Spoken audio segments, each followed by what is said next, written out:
A man in Louisiana will have a permanent reminder of the punishment for a 14-year-old girl. Not only will Glenn Sullivan Sr. be headed to prison for the next 50 years, a judge has ordered that his balls be removed. That's right, you heard it correctly. I'm going to play it again so you can get the full effect of what this video is about. A man in Louisiana will have a permanent reminder of the punishment for a 14-year-old girl. Not only will Glenn Sullivan Sr. be headed to prison for the next 50 years, a judge has ordered that his balls be removed. Now, when I first heard this video, I just had to listen to the whole thing because it was shocking to me. And I'm going to leave a link to this entire video, but I'm going to go through a large portion of it and critique it from my point of view. For those who might not know, I am a retired New York City correction officer. I have over 20 years of experience in law enforcement, and I've worked with thousands of criminals, thousands of inmates, and thousands of sentences I've heard of. I've never heard of a sentence where someone is physically castrated. Okay, so this is an obscure video. Hang with me and let's hear them break it down. My next guest demanded Sullivan be physically castrated. And joining us tonight on The Factor Uncensored, we have Livingston Parish Assistant District Attorney Brad Cascio. Glad to have you here on The Factor, Mr. Cascio. Crazy situation there. A man is accused and has been convicted of a 14-year-old, and he was sentenced to 50 years in prison. And now part of that sentence is physical castration. Many of us have heard of chemical, but when you talk about physical, exactly what does that mean? Yeah, thanks for having me. Of course, we're talking physical this time, as you said, unlike the chemical. I've had probably 2 or 3, I think, over the course of my career, chemical castrations that are ordered.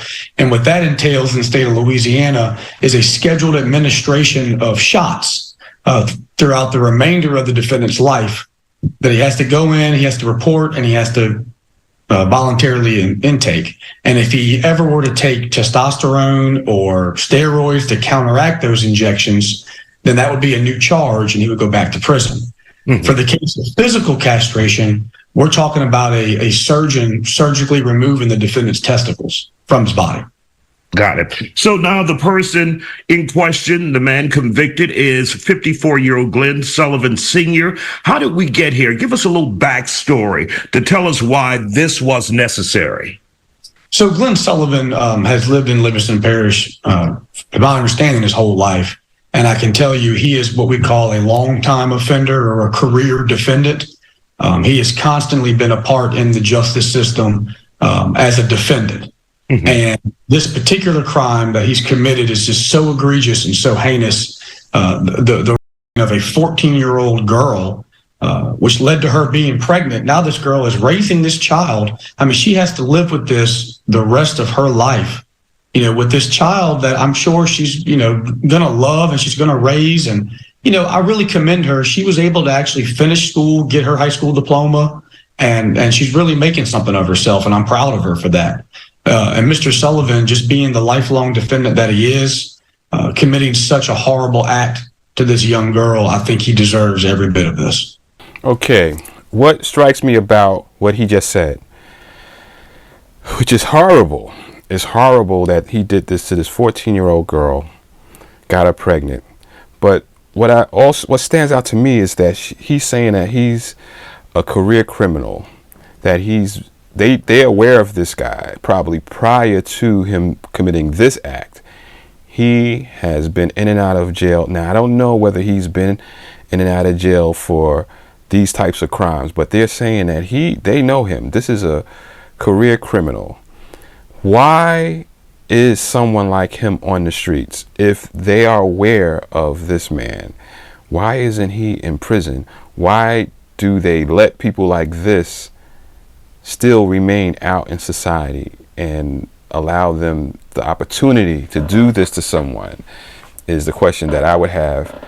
But let's hear what he has to say about the case.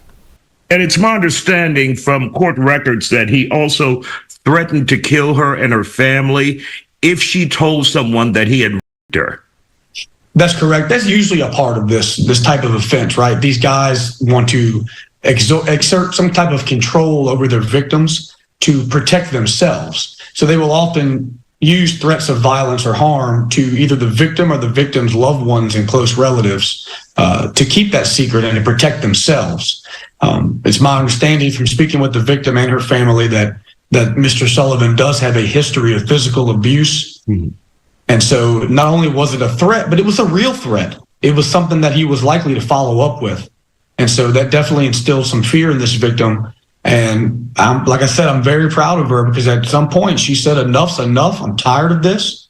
And she came forward. And for somebody at such a young age in such a dangerous position to have the courage to come forward and see this all the way through, I felt obligated to bring her as much justice and as much vindication as possible. When the sentence of 50 years in prison and then the castration, physical castration, is that something that you requested, something that he requested? What? So under the Louisiana law that's currently on the books, on the conviction of certain offenses, the court can order chemical castration. But there's a subsection that says, with the defendant's written consent in lieu of chemical castration, we can order physical castration. So, in speaking with the defense lawyers, they were going back and forth with me over what type of sentence we were looking at, and the idea of a 50-year sentence came up. And I considered it, and I've said the only way I'm agreeing to 50 years is if he agrees to, instead of chemical castration, we do physical castration in this case. And so the defendant actually, after speaking with his lawyer, being advised of all of his rights, signed a written motion and order for the physical castration and agreed to it. Now, was that a tough decision on your part, or you said, this guy's a monster, let's move forward with physical castration so he won't harm anyone else when he gets out, if he gets out? Okay, before he gets into that question, I just want to comment on this sentence that this guy got.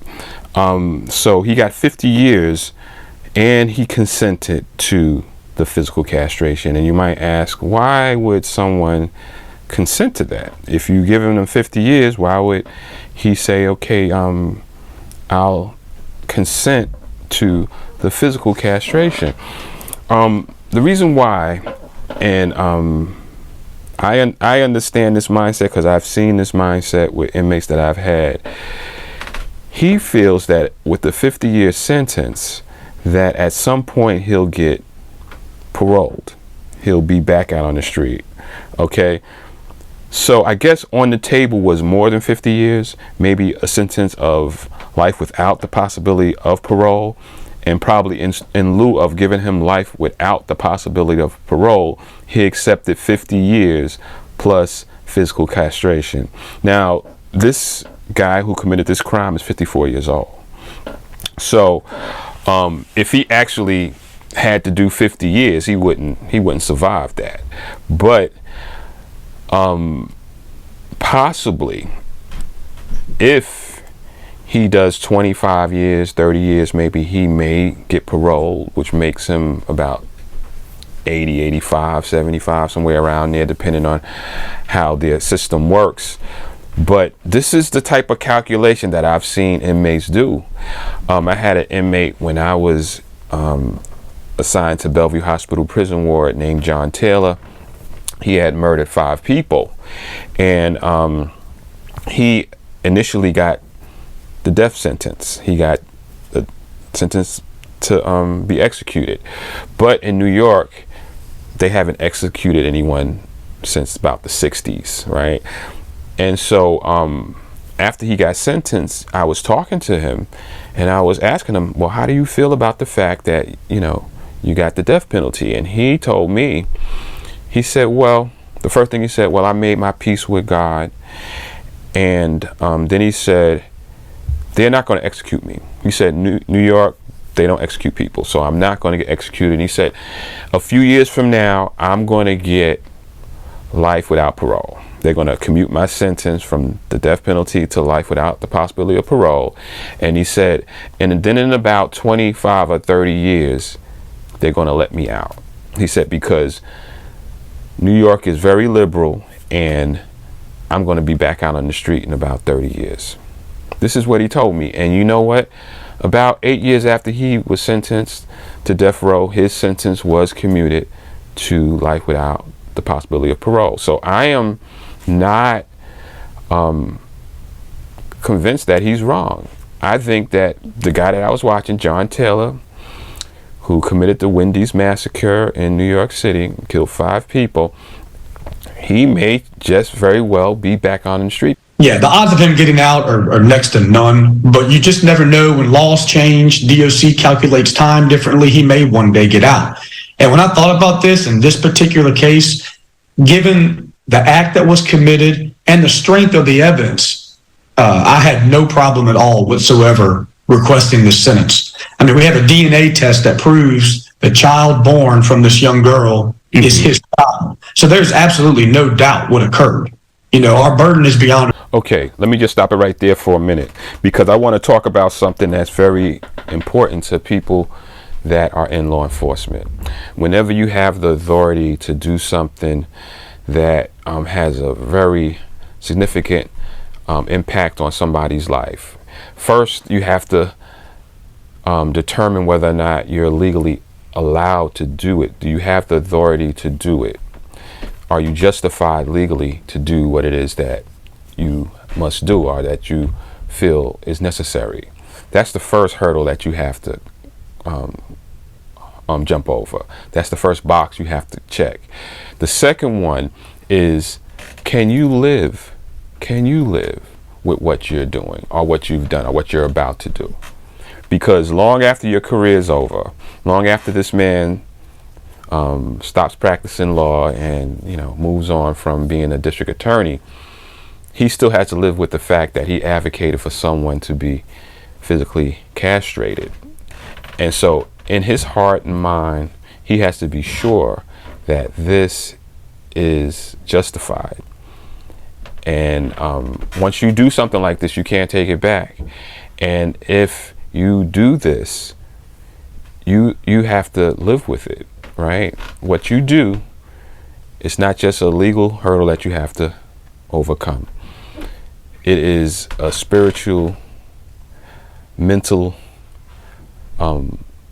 measure, or you have to feel good with it or be able to live with it in your heart, your mind, and your soul. Okay, so he is given his justification. He's saying, well, there's no doubt that this person committed this crime. The baby that was produced by this act, the DNA matches the guy that is getting the sentence. So he's cool with it because, like I said, even after you retire, you could be 75, 80 years old. You're still thinking about the things that you've done while you were authorized to do what you did. Okay, and that never leaves. So you young people that are in law enforcement, remember, you have to live with the things that you do. You may be legally justified with it, or you may be able to get away with it, but you can't hide from yourself.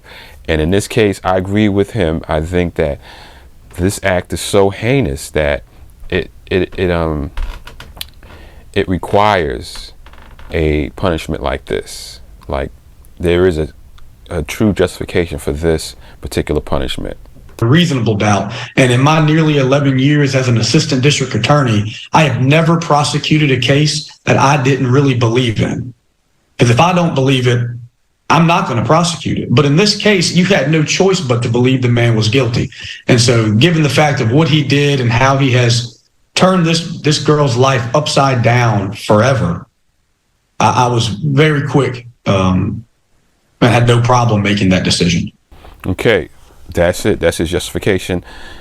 I mean, he didn't have to explain. I mean, we understand, but it's for him. He's telling his justification as a human being why he feels this is necessary. And this is what he has to hold on to in the years to come, you know, that, hey, I did the right thing here. I mean, he's young in his career. He's 11 years in as he's assistant district attorney. So he has plenty of years to go. And he made this decision. And I think it's the right decision. So I commend him, and I hope that he can live with what he's done and be proud of what he's done. All right. Brad Cascio, who is the Assistant District Attorney in Livingston Parish, we want to thank you for joining us here on The Factor Uncensored and sharing the details of this case since it's been adjudicated already. We appreciate your time, sir. Okay. Now, that's a heavy case. That's a heavy case. I haven't heard of anything like that before. Those of you who are watching that are not in the United States, this is not a normal case. This is very unusual. In this state, Louisiana, the judge can order chemical castration, but with the consent of the prisoner. He has to have a written consent that allows them to, in lieu of the chemical castration, to give him a physical castration. Now, there is also legislation in Louisiana to allow a judge to sentence a sex offender to physical castration. Okay, and the question is, do you think that that should be allowed? Do you think that this should be allowed? Or do you think that a judge should have the authority to sentence someone to physical castration without the prisoner's consent? Okay, because once this is done, it's no reversal. You know what I mean? So do you think the judge should have the authority to do this? There's legislation now that is being proposed to give the judge the authority to mandate that someone be physically castrated. Okay, that is another step that they're willing to take. I think that maybe that might be something that may be a deterrent for people who are repeat offenders. Okay, because some people have no fear of being in jail. Some people feel more at home in prison than they do on the outside. They become institutionalized and they become comfortable with prison. So for some people, prison is not a deterrent. So you have people like that who they'll just do what they do and come back to prison, and then when they get out again, they'll do whatever they want to do again just so they can come back to prison. That's home to them.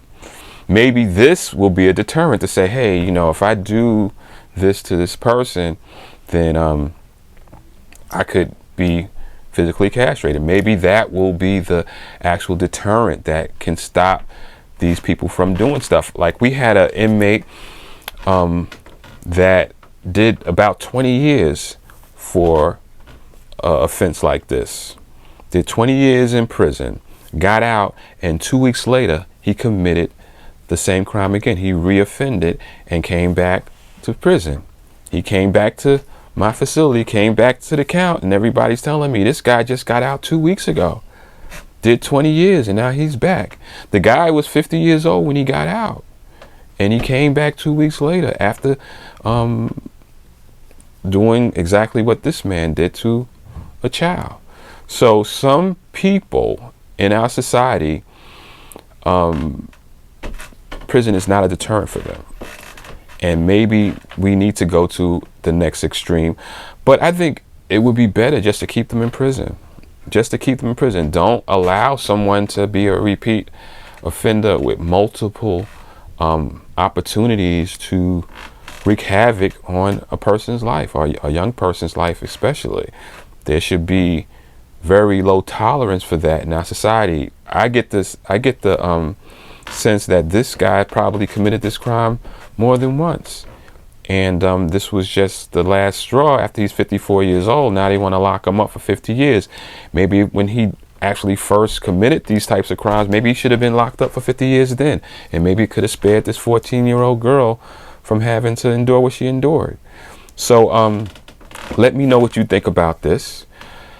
Do you think that a judge should have the authority to sentence someone to physical castration? Do you think that, why do you think that this guy actually consented to allow himself to be physically castrated?